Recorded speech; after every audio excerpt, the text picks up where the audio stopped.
One of the things that I truly love while I'm learning is the introspective thoughts and the memories that come back from times in the past or situations. And walking through this leadership certification, I've been really deep in the trenches, and it's been great. It's been simply great. It's been exhilarating. It's been very revealing to my own self and to my, leadership structure, or the way in which I do that thing.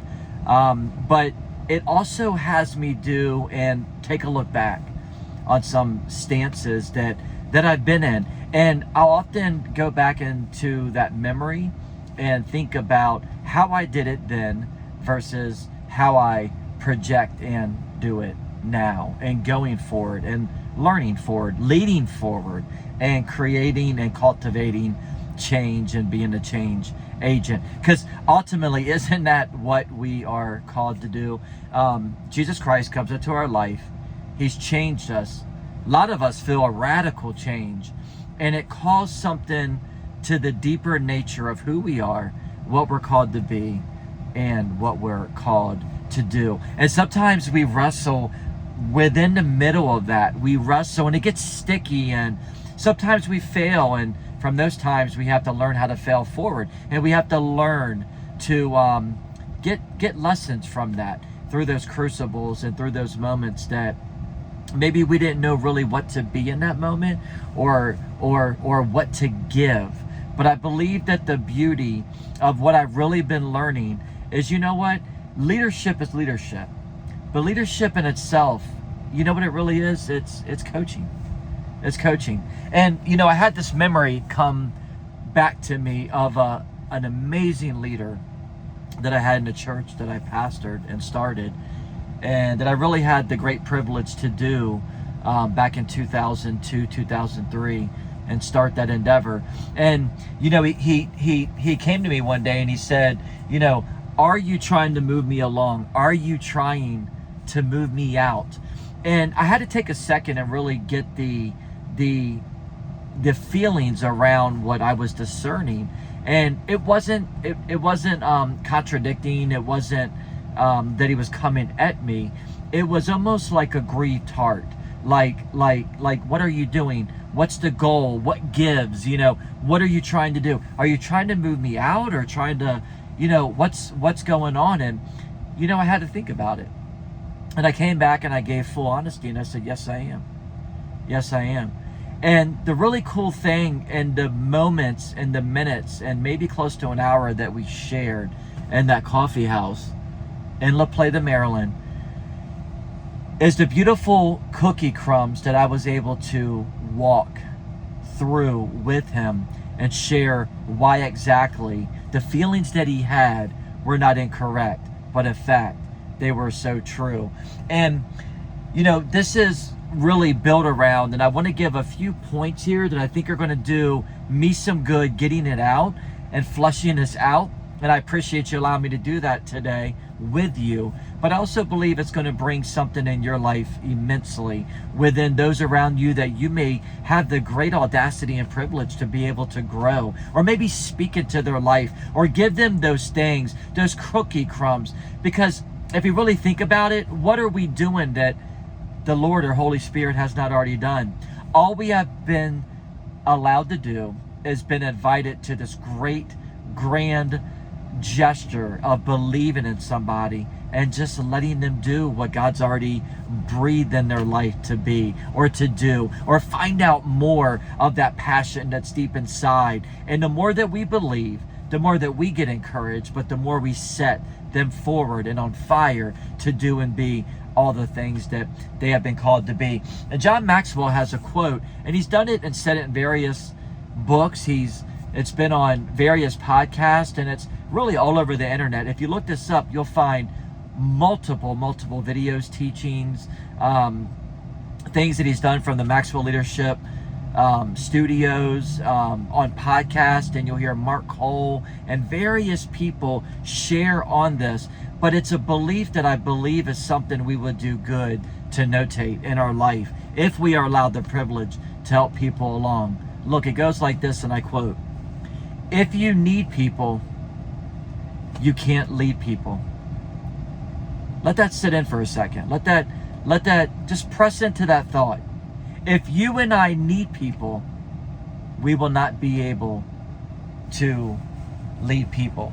And look, there's a couple points I want to share around this. And this is exactly what I did with the young man that I fully believed in and really had to answer truthfully and say, yes, yes, I am. And let me just jump into this. Why would I not want to? You see, I believe that we cannot give what we don't have. You see where I'm coming from? We can't give what we don't have. You see, if we have giftings and we have discernment, we will be enabled to see the gifts in someone else and discern where we can allow. And if we're listening to Holy Spirit, we will be able to be prompted and to be able to move out the way and allow this person to step up and be utilized in such a way that it calls to deep, deep calls to deep, and they begin to see that you're not only micromanaging and you're not delegating, but you're giving away responsibility. Isn't that beautiful? You see, often we think leadership is me giving you a task list of things that I need you to do. I mean, if you need that, just find volunteers, right? And we wonder why leaders get so frustrated. And I'm going to tell you, I see this time and time again. And I've had a few hard knocks myself in the very beginning stages. But I'm going to be honest with you. I worked this out early out in my pastorate and early out when I had the chance and the audacity and things I was able to give by encouraging people. You don't need to give anybody really anything.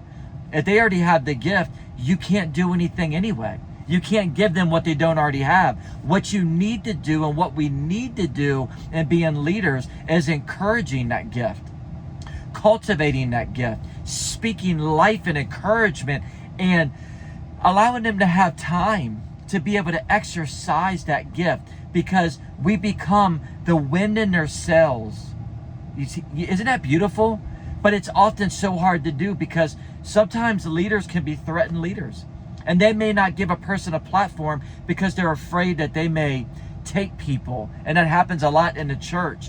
And I just want to say this. If you look at it like this, you'll always be great at what you do in coaching and leading people. If you put that person in ministry, you could take him out of ministry.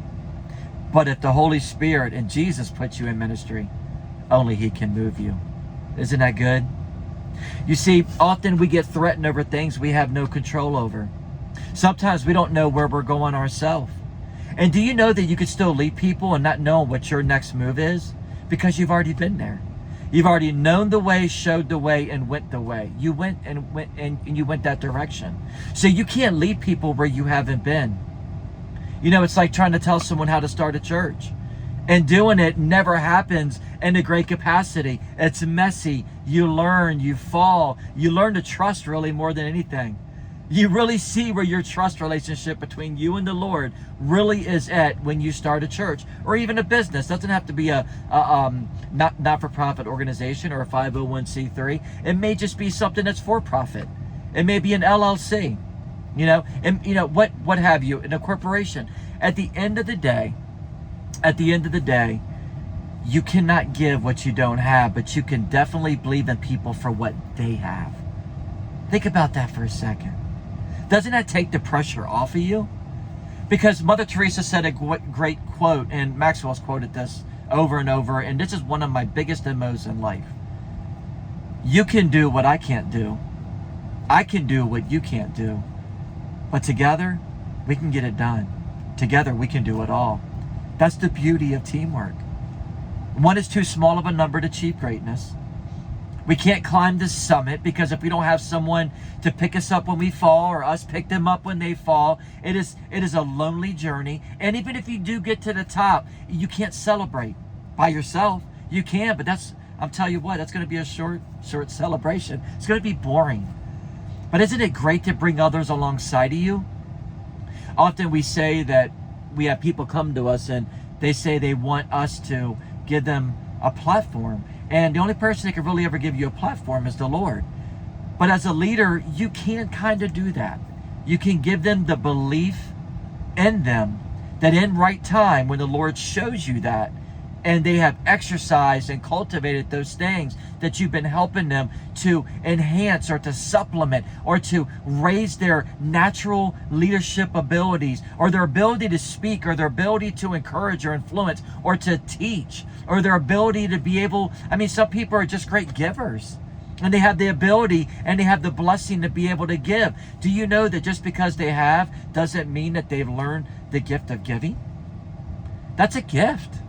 That's a gift to recognize and know which that comes from. Let me change that. And I started with that for a second. Let me give you this. So's your stewardship of your giftings. We are called to be stewards and managers of our gifts. Think about that. The same way that maybe the Lord has blessed you with financial gain, it is a gift to be able to notice that and give in areas that maybe you don't need to or you don't have to.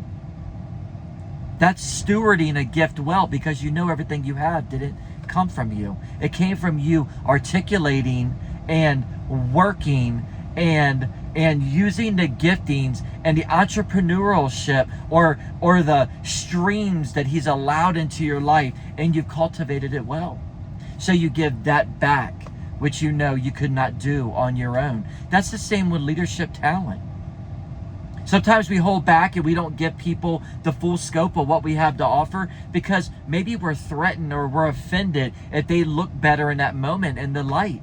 But as a leader, we should be proud, like it's a child graduating from something or moving forward in life and finishing something.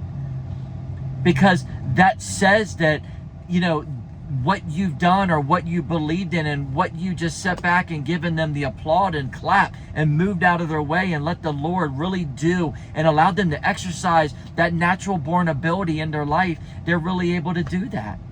But see, if you need that person, you'll never be able to lead them, is what I'm saying.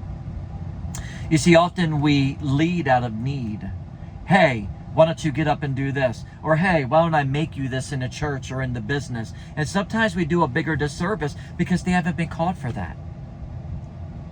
And being a leader, we have to discern and pray more than ever to know what it is that the group needs, the congregation needs, the business needs, or that person that we're leading needs. And sometimes they don't have it. So if you need them, you're asking for something that you're not willing to give.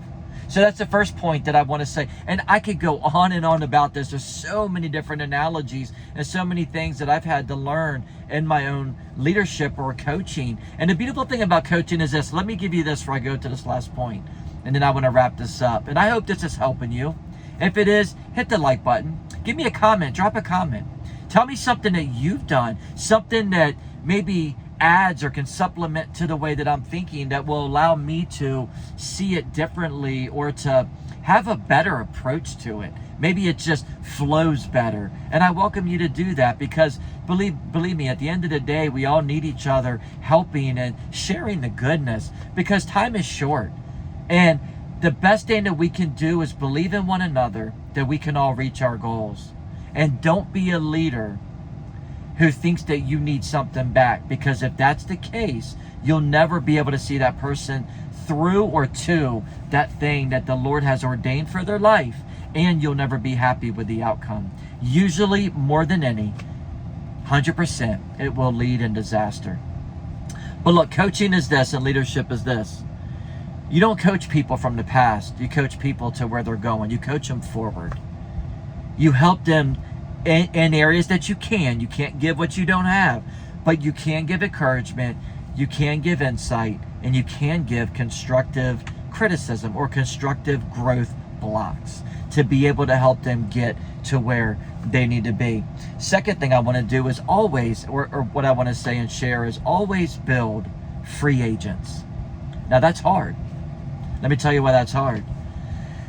If you think about sports, you think about free agency, and that means that sometimes in the franchise or in that sporting team, They may not give their all because they know that they're up for free agency after this year.